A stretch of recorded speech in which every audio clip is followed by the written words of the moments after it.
ಬೆಂಗಳೂರಿನ ಪ್ರಕಾಶ್ ಕೆಫೆ ಮತ್ತೆ ಓಪನ್ ಆಗಿದೆ. 2 ದಿನದಿಂದ ಬಂದ್ ಆಗಿದ್ದಂತ ಪ್ರಕಾಶ್ ಕೆಫೆ ಮೆನು ಕಟ್ ಮಾಡಿ ಓಪನ್ ಆಗಿರುವಂತ ಹೋಟೆಲ್. ದೋಸೆ ಮತ್ತು ಇಡ್ಲಿಗೆ ಫೇಮಸ್ ಆಗಿರುವಂತ ಹೋಟೆಲ್.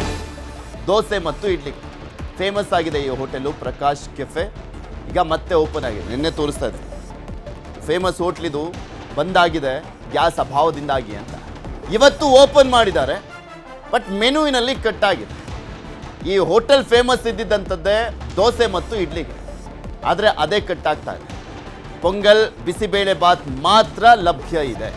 ಹೋಟೆಲ್ ಬಂದ್ ಮಾಡ್ದಲ್ಲೇ ಯಾವ ತುಂಬ ಕನ್ಸಂಪ್ಷನ್ ಆಗ್ತಾ ಇತ್ತು ಅದಕ್ಕೆ ಗೇಟ್ ಪಾಸ್ ಕೊಟ್ಟು ಉಳಿದಂಥ ಒಂದು ಮೆನ್ಯೂವನ್ನು ರೈಸ್ ಐಟಮ್ಸ್ಗಳನ್ನು ಮಾಡಲಾಗಿದೆ. ದೋಸೆ ಇಡ್ಲಿ ಕಟ್ ಮಾಡಿ ಸರ್ವ್ ಮಾಡ್ತಾ ಇದ್ದಾರೆ ಆ ಹೋಟೆಲ್ನಲ್ಲಿ. ಫೇಮಸ್ ಇರುವಂಥದ್ದೇ ಆ ಹೋಟೆಲ್ಲು ಇಡ್ಲಿ ದೋಸೆಗೆ. ಈಗ ಅದಕ್ಕೆ ಬ್ರೇಕ್ ಕೊಡಲಾಗಿದೆ. ಉಳಿದಂತೆ ರೈಸ್ ಐಟಮ್ಸ್ ಒಂದ್ಸಲಿ ಮಾಡಿದ್ರೆ ಓಕೆ. ಇನ್ನು ಈ ದೋಸೆಗೆ ಇಡ್ಲಿಗೆ ಎಲ್ಲ ಕಂಟಿನ್ಯೂಸ್ಲಿ ಗ್ಯಾಸ್ ಹಚ್ಚೇ ಇರಬೇಕಲ್ಲ, ಸೊ ಹೀಗಾಗಿ ಅದಕ್ಕೆ ಗೇಟ್ ಪಾಸು. ತುಂಬ ಕನ್ಸಂಪ್ಷನ್ ಆಗ್ತಾ ಇದ್ದಂಥ ಫುಡ್ ಅದು.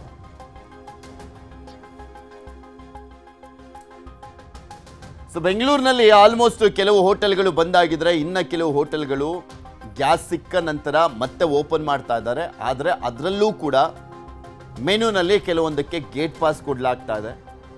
ನಾನು ಹೇಳ್ತಾ ಇದ್ನಲ್ಲ, ಈ ದೋಸೆ ಐಟಮು, ಇಡ್ಲಿ ಐಟಮು, ಚಪಾತಿ, ರೊಟ್ಟಿ ಇಂಥದಕ್ಕೆಲ್ಲ ಬ್ರೇಕ್ ಹಾಕಲಾಗಿದೆ, ಪಡ್ಡು ಐಟಮ್ಗೆಲ್ಲ. ಇನ್ನು ರೈಸ್ ಐಟಮ್ಸ್ಗೆ ಮೇನ್ ಪ್ರಿಫರೆನ್ಸ್ ಇದೆ.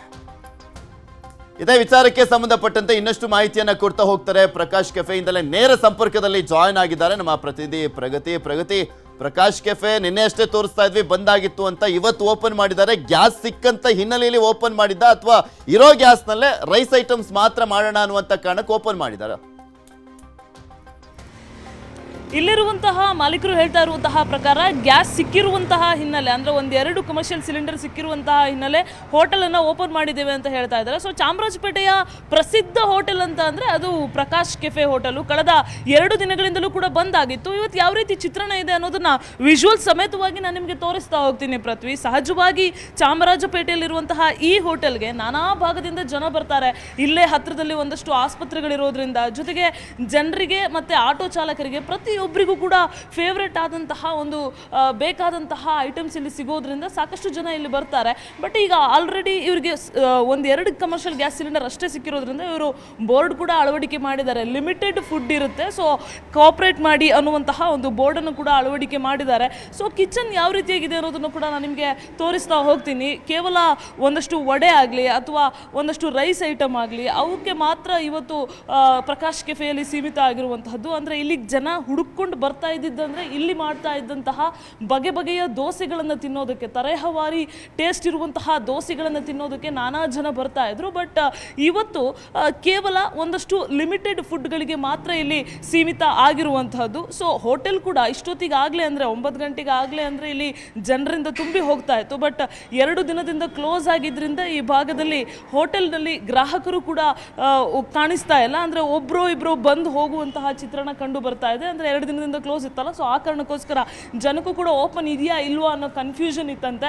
ಸೊ ನನ್ನ ಜೊತೆಗೆ ಈ ಒಂದು ಹೋಟೆಲ್ನ ಕ್ಯಾಶಿಯರ್ ಕೂಡ ಇದ್ದಾರೆ, ಅವ್ರನ್ನ ಕೂಡ ಮಾತನಾಡಿಸ್ತಾ ಹೋಗ್ತೇನೆ. ಏನು ಹೇಳ್ತಾರೆ ಅಂತ ಕೇಳ್ತಾ ಹೋಗೋಣ. ಸರ್, ಗ್ಯಾಸ್ ಸಿಲಿಂಡರ್ ಸಿಗ್ತಾ ನಿಮಗೆ? ಈಗ ಯಾವ ರೀತಿಯಾಗಿದೆ ಸಮಸ್ಯೆ ಕಮರ್ಷಿಯಲ್ ಗ್ಯಾಸ್ ಸಿಲಿಂಡರ್? ನಮ್ಗೆ ಬೇಕಾಗಿರೋ 4ರಿಂದ 5, ಅವ್ರು ಕೊಟ್ಟಿರೋದು 2 ಸಿಲಿಂಡರು. ಹಂಗಾಗಿ ಆ ಸಿಲಿಂಡ್ರಲ್ಲಿ 2 ಸಿಲಿಂಡ್ರಲ್ಲಿ ಏನು ಮೇಂಟೈನ್ ಮಾಡಬೇಕು ಅದನ್ನ ಮಾಡ್ತಾಯಿದ್ದೀವಿ.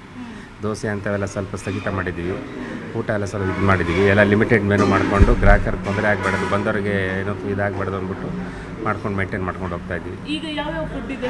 ಈಗ ಮೇಡಮ್ ಸದ್ಯಕ್ಕೆ ಇಡ್ಲಿ, ವಡೆ, ಖಾರ ಬಾತ್, ಕೇಸರಿ ಬಾತು, ಬಿಸಿಬೇಳೆ ಬಾತ್, ಪಲಾವ್, ಪೊಂಗಲ್ಲು ಹೌದಿದೆ ಅಷ್ಟೇ. ಕಾಫಿ ಟೀ ಮಾಮೂಲಿ, ಬಾದಾಮಿ, ಗೋರ್ಮೆಂಟ್.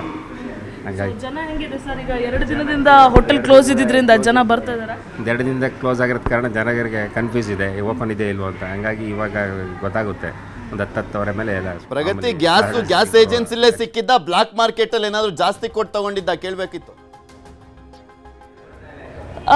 ಖಂಡಿತ ಪೃಥ್ವಿ, ಇಲ್ಲಿರುವಂತಹ ಕ್ಯಾಶಿಯರ್ ಹೇಳೋ ಪ್ರಕಾರ ಅವರು ಗ್ಯಾಸ್ ಏಜೆನ್ಸಿಯಲ್ಲೇ ಕೊಟ್ಟು ತಗೊಂಡಿರೋದು. ಅಂದರೆ ಏನು ದರ ನಿಗದಿ ಆಗಿತ್ತು 1950 ರೂಪಾಯಿ, ಅದೇ ಒಂದು ದರಕ್ಕೆ ಇವರು ಗ್ಯಾಸನ್ನು ತಗೊಂಡಿರೋದು. ಇವತ್ತಿನ ಹೋಟೆಲಲ್ಲಿ 2 ಸಿಲಿಂಡರ್ ಅವರಿಗೆ ಸಿಕ್ಕಿದೆ. ಸಂಜೆ ವೇಳೆ ಏನಾದರೂ ಮತ್ತೆ ಕಮರ್ಷಿಯಲ್ ಗ್ಯಾಸ್ ಸಿಲಿಂಡರ್ ಸಿಕ್ಕಲಿಲ್ಲ ಅಂತ ಅಂದರೆ ಮತ್ತೆ ಹೋಟೆಲ್ ಬಂದ್ ಮಾಡುವಂತಹ ಪರಿಸ್ಥಿತಿ ಇದೆ. ಹಾಗಾಗಿ ದೋಸೆಯನ್ನೆಲ್ಲ ಕೈ ಬಿಟ್ಟಿದ್ದಾರೆ. ದೋಸೆಗೆಲ್ಲ ಜಾಸ್ತಿ ಗ್ಯಾಸ್ ಬೇಕಾಗಿರೋದ್ರಿಂದ ಅದನ್ನೆಲ್ಲ ಕೈಬಿಟ್ಟು ಲಿಮಿಟೆಡ್ ಐಟಮ್ಗಳನ್ನು ಮಾತ್ರ ಈಗ ಹೋಟೆಲ್ನಲ್ಲಿ ಆರಂಭ ಮಾಡಿರುವಂಥದ್ದು. ಪೃಥ್ವಿ, ಓಕೆ, ಧನ್ಯವಾದ ಪ್ರಗತಿ ನಿಮ್ಮೆಲ್ಲ ಮಾಹಿತಿಗಾಗಿ.